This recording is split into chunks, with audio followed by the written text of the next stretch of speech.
Halo, masih dengan saya Evet Karistian. Di set video ini kita akan belajar bersama tentang competitive programming.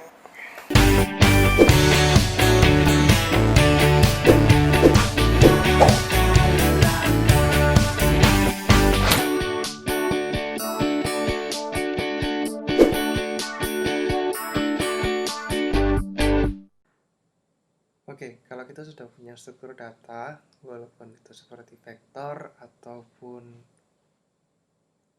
tree, kita tentu pengen tahu gimana caranya kita bisa searching atau kita bisa menjelajahi struktur data tersebut. Nah, pasti yang sama juga kita pengen kalau kita punya graph, mau dengan representasi yang manapun tadi, kita pengen bisa traversing, kita pengen bisa menjelajahi graph tersebut. Nah, secara umum ada dua jenis traversing graph. Kalau teman belajar di AI, ada yang namanya DFS dan juga BFS. Bedanya hanya di huruf depannya, D dan B. D itu depth. Apa artinya depth? Depth berarti ketika kita menjelajahi, kita akan memilih untuk selalu menjelajah lebih dalam dulu, lebih depth dulu. Begitu kita mencapai titik terdalam, baru kita mundur dan coba alternatif sekitarnya. Itu yang depth. Kalau yang BFS atau breadth first search, itu kita cenderung untuk milih satu level dulu. Jadi kalau kita punya 3 opsi jalan, oke, kita jalan ke A. Walaupun A punya cabang lagi, kita tunda dulu, kita coba jalan B. Setelah B kita coba, dia punya buka cabang jalan lagi. Kita tunda lagi, kita coba yang C. Nah, begitu C sudah kita coba dan nggak ada lagi D, baru kita coba anaknya dari A. Dan seterusnya. Kita akan coba seperti kita kalau punya tree itu kita coba level per level. Nah, sudah ada gambaran, kita coba demonya. Oke ya, keluarkan pointer. Nah, misalnya kita pertama kali di posisi 1. Ketika kita menggunakan depth first search, maka yang kita lakukan adalah kita menjelajah ke next node-nya. Yang adjacent sama dia mana aja sih? 3. Nah, karena dia pilihnya adalah depth first, dia nggak akan coba ke 2 atau 0, tapi dia akan lanjutkan ke 4. Dari 4, dia akan lanjutkan ke 5. Nah, karena 5 ini dia sudah nggak punya child lagi, baru dia akan mundur. Atau istilahnya di programming itu backtrack, dia akan mundur. Mundur ke langkah terakhirnya, dia cari lagi, masih punya nggak child berikutnya dari 4 ini. Ternyata dia punya 6, dia akan coba 6. Setelah dia coba ke 6, ternyata 6 juga nggak punya child lagi, berarti dia backtrack kembali ke 4. 4 dia akan cek apakah 4 ini masih punya child lagi selain 5 dan 6. Ternyata nggak ada, dia backtrack ke 3. Ketika dia sampai di 3, dia cari lagi selain 4 dia masih punya child lagi atau enggak sih. Ternyata dia nggak punya. Dari 3 dia backtrack ke 1. Dari 1 dia akan cari child berikutnya, ternyata dia punya 2, dia akan pindah ke 2. Kurang lebih begitu kalau kita pilih depth first search. Oke, bisa diperhatikan dulu gambarnya, bisa dipahami dulu. 1, ke 3, ke 4, ke 5, backtrack, ke 6, backtrack lagi, hingga ke 1, baru dia ke 2. Setelah dari 2 nanti tentunya dia akan ke 1 lagi, baru dia akan ke 0. Oke, sudah ada gambaran. Kita sekarang cek algoritma satunya, breadth first search. Sama, kita akan mulai dari 1. 1, kita coba ke child pertamanya 3. 3 ini, dia punya child lagi 4. Tapi karena kita pilihnya breadth first search, kita nggak akan menjelajahi ke 4 dulu. Melainkan 4 ini akan kita antrikan. kita simpan dulu. Nah, tadi di awal sebenarnya kita udah punya 2 child lagi nih. Satu kan punya 3, 2, dan 0. Sebenarnya yang terjadi adalah kita sudah mengantrikan 3, 2, dan 0 terlebih dahulu. Jadi kalau 4 ini memasuk antrian, dia ada di urutan ke-4. Jadi 3, 2, 0, baru 4. Jadi yang terjadi adalah dia akan mengunjungi 3, dari 3 dia akan kunjungi 2 dulu, 2, setelah 2 dia akan kunjungi 0. Nah, di sini kita bisa lihat sebenarnya semua child dari 1 akan dikunjungi dulu. Artinya satu level itu akan dikunjungi semuanya terlebih dahulu, baru dia menuju ke level berikutnya.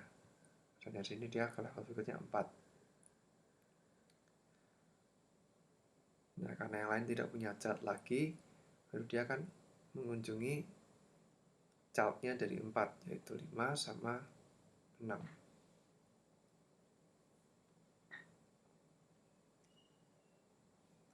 Oke. Nah, sampai di sini dulu. Ada DFS, ada BFS. Kira-kira apa perbedaannya DFS dan BFS secara performance?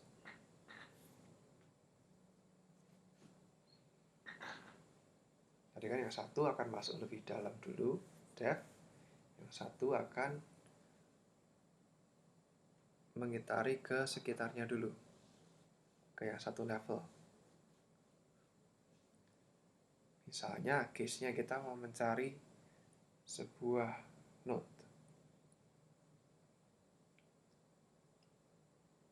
Mana yang lebih bagus, DFS atau BFS?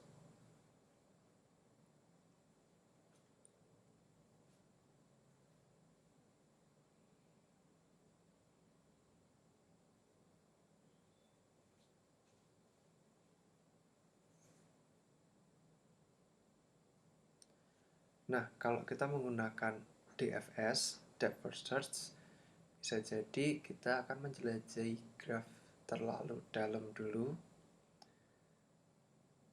Misalnya nih, kita akan yang kita cari itu ternyata 0.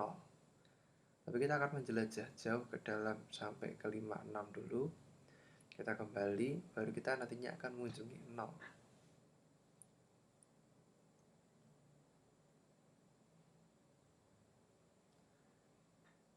Jadi sebenarnya model pencarian dengan DFS ini agak sedikit kurang efisien. Untuk case yang secara umum, kalau kita mau cari kan kita kan bisa mencari dari sekitarnya dulu. Kalau ternyata yang kita cari adalah misalnya 6, mungkin BFS akan lebih cepat karena dia tidak akan mencoba sekitar level anak childnya dulu lebih banyak, dia akan masuk langsung paling dalam. Tapi case-nya kan belum tentu yang dicari itu ada di child yang pertama, bisa jadi di child kedua atau child ketiga. Nah, di sini BFS ini sedikit lebih baik karena BFS dari segi performa mungkin akan lebih rata. Dia akan coba dari semua child yang terlebih dahulu, baru kemudian grand child-nya, dan seterusnya. Itu ya perbedaannya BFS dengan DFS. Nah, di demonya kali ini kita akan mencoba membuat representasi graf yang sederhana. Daripada kita membuat yang sebesar ini, kita akan buat yang lebih kecil. Misalnya, ini jalannya, pavement-nya. Aslinya kita akan gambar semuanya titik. Yang putih-putih ini akan kita gambar titik. C itu menandakan itu lokasi pavement-nya. Dan kalau ini dijalankan, artinya kita pengen pavement akan bergerak menghabiskan semua makanannya.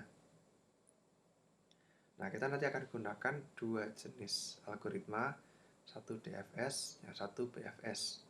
Nanti bisa dipelajari secara animasinya, secara pergerakannya, apa sih bedanya DFS dengan BFS.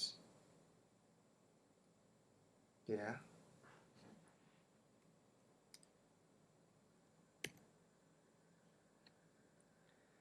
Sebelum nanti masuk ke demo, aku jelasin dulu di codingnya.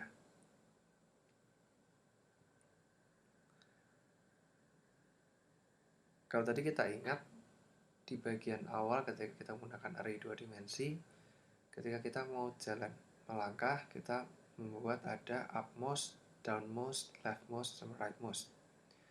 Ingat? Oke, di sini kita juga akan pakai seperti itu. Kita akan simpan upmost, downmost, leftmost, sama rightmost. Ini sebenarnya kalau teman-teman ingat materi tadi, hanya membatasi area dari array 2 dimensinya. Nah, kalau teman-teman lihat lagi di bagian atas ini ada dua array, dr sama dc. Apa artinya dr dc di sini? Ya, dr dc ini kan jumlahnya indeksnya sama-sama ada 4. 4 ini artinya adalah kita bisa bergerak ke 4 arah mata angin. dr artinya adalah delta row-nya. Perubahan di row-nya berapa? Apakah dia di min 1, apakah dia tetap atau 0, atau dia di plus 1. Sedangkan dc adalah perubahan dari segi posisi kolomnya dia. Apakah dia 0 tetap, plus 1, atau minus 1. Nah, kalau kita melihat row-nya itu minus 1, tapi kolomnya tetap, berarti dia posisinya adalah ke atas. Kalau row-nya itu tetap, tapi kolomnya nambah 1, berarti dia ke kanan. Ya, ini kanan. Lalu kalau row-nya itu plus 1, sedangkan C-nya itu kolomnya tetap, berarti dia ke bawah. Sedangkan kalau kolomnya itu minus 1, tapi row-nya tetap, berarti dia ke kiri. Secara singkat ini mengatakan kalau kita akses dr dc 0, itu berarti dia ke atas. Kalau indeks ke-1 itu berarti ke kanan, indeks kedua itu berarti ke bawah, indeks ketiga itu berarti ke kiri. Simpelnya hanya gitu, teman-teman. Nah, di if-nya ini kita sebenarnya pengen lihat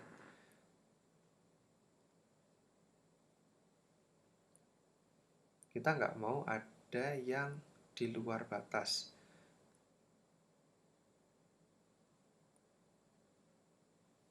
P first kurang dari upmost di luar, atau ada P first lebih dari downmost,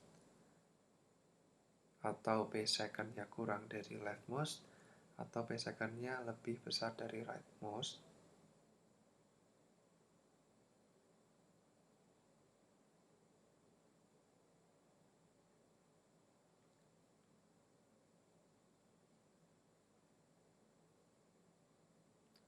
Oke. Dan kita juga mau cek udah visited atau belum. Apa jadinya kalau dia ternyata salah satu dari ini aja nilainya true. Misalnya ada salah satu ini yang benar dan kita negasikan.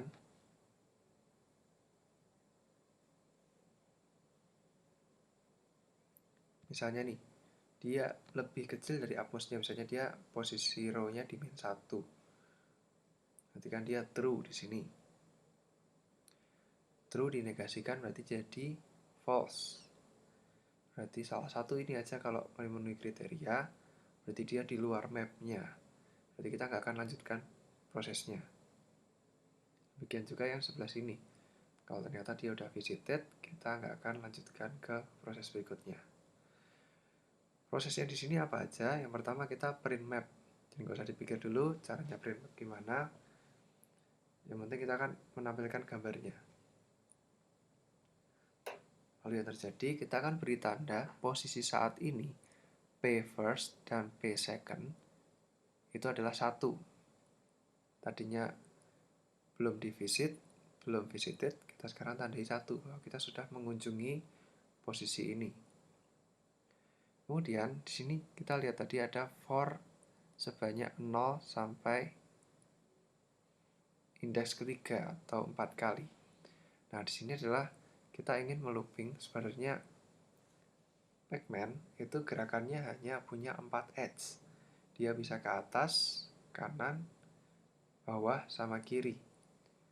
Jadi di posisi ini, di looping yang ini, sebenarnya kita ingin menjelajahi edge-nya si Pac-Man itu mana aja. Kita coba nih dari dia posisi ke atas, kanan, bawah, kemudian kiri. Caranya ngasih tahu dia kanan, atas, bawah, kiri adalah menggunakan DRDC yang tadi. Jadi kita looping 0 sampai 3. Di grid view-nya sini nanti kita akan panggil DRI, DCI. Jadi kalau di grid-nya itu P first ditambah DRI dan P second ditambah DCI-nya itu nilainya 1, yang akan kita tuju nilainya 1, berarti kita bisa pindah ke sana nih. Nah, kalau kita bisa pindah ke sana, maka kita panggil DFS. Posisinya sekarang current node-nya kita ganti. P first ditambah DRI, P second ditambah DCI. Oke, sudah paham kodenya? Nah, ketika ini dipanggil, apa yang terjadi? Dia akan rekursif panggil dirinya lagi. Kalau tadinya dia ke kanan, berarti sekarang dia ada di indeks yang sebelah kanannya. Dan dia akan berlangsung terus-menerus sampai dia menemukan batas atau sekitarnya udah visited semua, baru dia kembali atau backtrack ke posisi atasnya.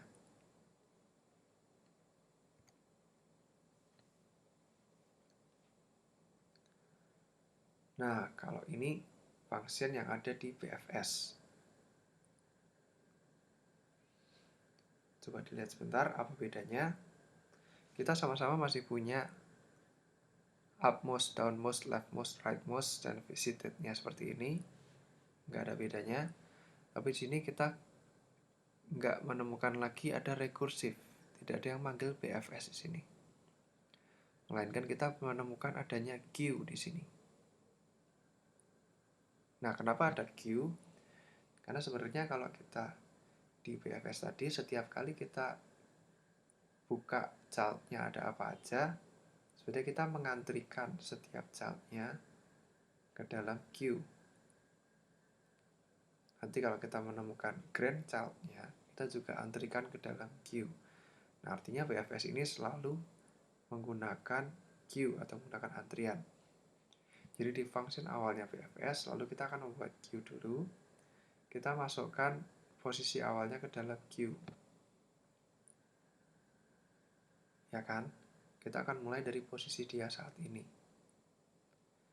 Nah, BFS ini akan berhenti ketika queue-nya sudah habis atau nggak ada lagi yang di antrian. Nah, apa yang dilakukan prosesnya setiap antrian? Tiap antrian kita akan ambil posisi P. Posisi P ini akan menggambarkan posisi sekarang ini.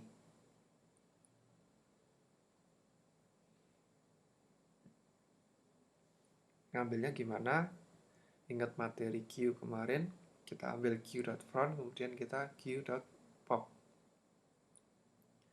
Pop artinya kita buang dari Q-nya. Nah, sekarang prosesnya akan sama kayak tadi.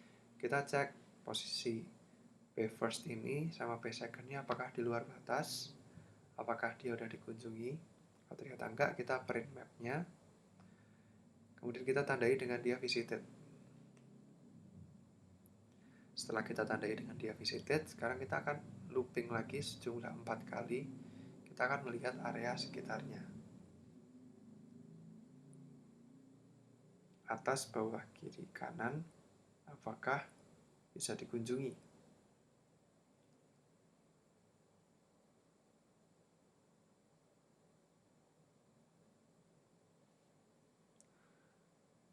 Nah, ketika kita coba di sini kita cek dan ternyata posisi berikutnya itu masih available atau angkanya 1 bisa ditempuh. Yang kita lakukan bukan memanggil rekursif ke BFS, tetapi adalah memasukkannya ke dalam queue. Kenapa? Karena kita nggak akan langsung jelajahi node yang baru aja kita temukan. Kalau kita langsung jelajahi berarti kita menggunakan algoritma yang sebelumnya, DFS. Tapi kalau kita menggunakan BFS, kita masukkan queue, nanti dia akan diakses ketika gilirannya atau ketika antriannya dia tiba. Jadi tinggal perubahannya sebenarnya hanya diperubah di queue-nya ini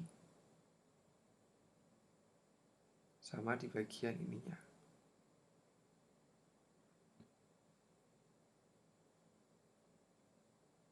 Jadi perhatikan dulu. Bandingkan lagi dengan DFS-nya.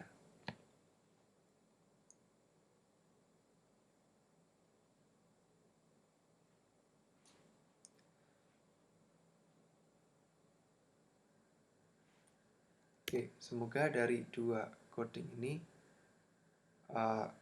teman-teman semua bisa paham apa bedanya DFS dengan BFS. Kalau mungkin di bayangan awalnya DFS BFS itu rumit, itu pelajaran AI, itu ribet. Sebenarnya enggak. DFS itu simpelnya hanya teman-teman akan rekursif terus ke dalam. Sedangkan BFS kita menggunakan bantuan queue. Persis seperti DFS, setiap kita download child, bukannya kita langsung jelajahi, tapi kita akan masukkan dalam queue. Bedanya itu aja. Nah, sebelum sampai ke PR, nanti akan ada satu video lagi menjelaskan tentang demonya ini. Oke. Nah, nanti kalau untuk PR silakan dikerjakan di UVA 10928 My Dear Neighbors sama Wetlands of Florida. Di soal-soal ini nanti akan lebih banyak menggunakan ada peta dari inputannya, biasanya menggunakan string. Silakan petanya ini dia representasikan di dalam bentuk yang kalian bisa akses dengan mudah. Nanti silakan cari cara untuk mengerjakan soal ini menggunakan baik BFS maupun DFS. Oke, nanti selamat mengerjakan PR-nya dan jangan lupa cek video untuk demo BFS dan DFS-nya. Oke, sekian materi hari ini.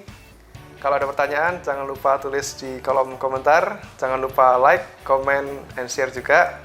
Jangan lupa subscribe untuk dapatin konten competitive programming berikutnya. Thank you for watching.